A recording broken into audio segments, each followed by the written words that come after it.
तरी सुटेल प्रश्न. अरे तिकडला गाळ काढायला लागला इकडे. अरे तुम्ही फ्रेम मध्ये येऊ. हो म्हणजे पाहिजे नुसता. इकडे बघा राहुल साहेब, राहुल साहेब इकडे बघा, इकडे धरणाकडे, पाण्याकडे, फ्रेम मध्ये पाण्याकडे, पाण्याकडे बघा.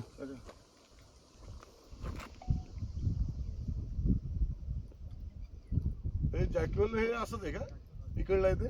हा, ते जॅकवेल तर पाणी जाण्याचं मूळ स्रोत आहे ना. मग आता पाणी जातं कसं जातं इथे? खालून त्याच्या एकदम लास्ट एंडिंग मधून. एकदम एंड नाही मग तेव्हा खाली खाली वाईट होऊन जातं बहुतेक. हा, पोटॅशियम पण माहित नाही, त्याला हे पण नाही माहित.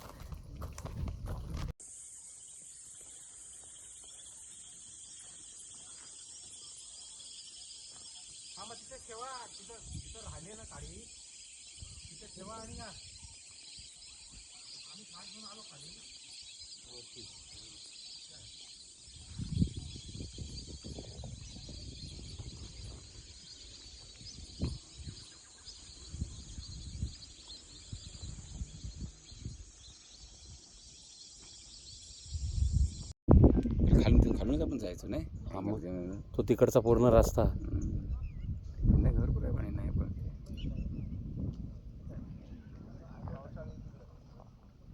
आपण बोलतो तुम्ही आपण गाळ काढला ना पहिले तिकडनं यायचे.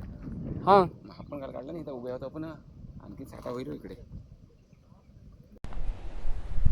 सर, उमटे धरणाच्या पाणी प्रश्नावर आपण सातत्यानं आवाज उठवताय आणि एकूणच प्रशासन दरबारी देखील आपण याचा पाठपुरावा करताय.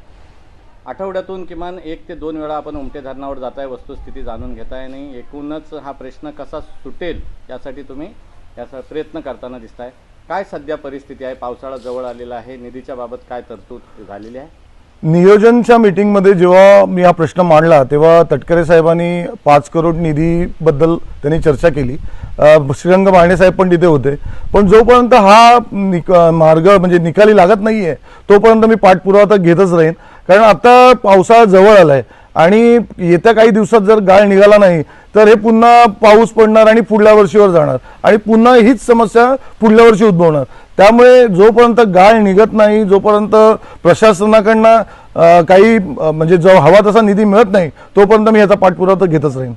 सर, मला सांगा की आता काही दिवसावर आता पावसाळा आलेला आहे आणि त्यामुळं गाळ काढणं तर उपयुक्त आहे, गरजेचं आहे. त्यासाठी आपली पर्यायी व्यवस्था ज्या पद्धतीने आपण यापूर्वी देखील सामाजिक संस्थांनी मिळून गाळ काढलेला, असं काही डोक्यामध्ये काही आहे प्लॅन? प्रशासनाकडनं आपण प्रयत्न करतोय पण शासकीय कामात उशीर होतच असतो.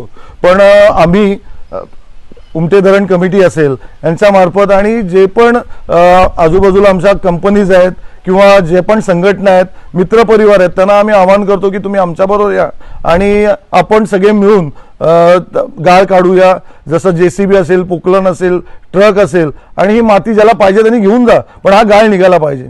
एकूणच शुद्ध पाणी पुरवठ्याची योजना असेल ती कार्यान्वित करण्यासाठी किंवा तुटलेली जॅकवेल असेल किंवा पूर्णतः निखळलेले दगड असतील आणि एकूणच जी बकाल अवस्था झालेली आहे त्यासाठी साधारणतः किती निधी लागणार आहे आणि आपण किती मागणी केलेली आहे? अंदाजित निधी 5 करोड तरी हवा आहे, जेणेकरून त्यातला गाळ निघेल आणि त्याचं काहीतरी सुशोभीकरण होईल, जेणेकरून आपल्याला त्या धरणावर जाता येईल. कारण आज धरणावर जायला पण रस्ता नाही आहे आणि त्यामुळे काही आपले आमच्यासारखे जे कोणी आहेत त्यांना पण तिथे पोचता येत नाही आहे. आम्हाला अगदी पोट तिडकीनी धरण साफ व्हावं अशी इच्छा आहे आणि माझ्या महिला वर्गाला पाणी मिळावं यासाठी मी पोट तिडकीनी प्रयत्न करतोय. पण बघूया आता याच्यात किती यश येते.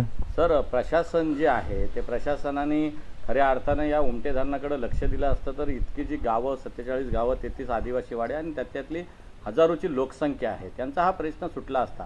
प्रशासन असेल किंवा तत्कालीन लोकप्रतिनिधी असतील यांचं हे अपयश म्हणावं सर? नक्कीच मी म्हणेन हे अपयशच आहे. कारण पाणी हे जीवनाचं मेन मूल म्हणजे काय म्हणणं, पाण्याशिवाय जीवनच नाहीये. जर तुम्ही असा प्रश्न सोडू शकत नसाल तर हे नक्कीच अपयश आहे. काय सांगाल आता पुढची भूमिका आपली काय असणार? बघा, मला माझ्या महिला मतदारांनी किंवा माझ्या जनतेने माझ्यावर विश्वास ठेवून मला निवडून दिलाय.